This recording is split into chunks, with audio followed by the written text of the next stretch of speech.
Ammo vilka qisirayapti. Mayli endi seni megabayting ham katta Bo'ldi, ekan. bo'ldi. Aka, oy, soni aks ketdi. Bo'ldi. To'xtang. Keldi. Sherxon, Kelishdingmi? Sen hali ham kiyinmabsan, o'y. Yaxshimisa? So'rashgan ama. Bir soat oldi. Vallahi dadam ish aytib ketdi-da. 5 minutlik ish bo'ldi. Shunda Shunda ketmadi, hali ham baqiryapti shekilli. O'tgan safar ushab olgan dadam meni. yordam beringlar shunga. Ana baqiryapti. o'tgan safaringizda itda ishlandingizmi? Yo'q, bitta narsa bor. Shuni siz yetib qo'ysangiz bo'ldi, ketdi, yurish endi.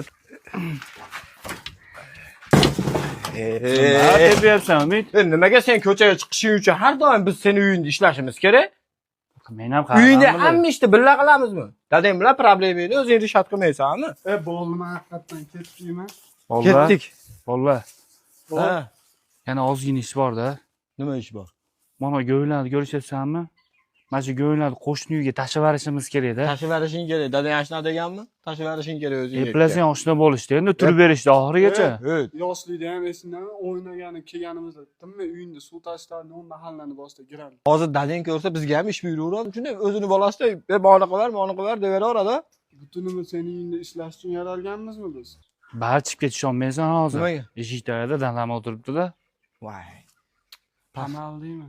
O'tgan safar ham mana shunaqa qilganda 3 kun ishlatadi endi.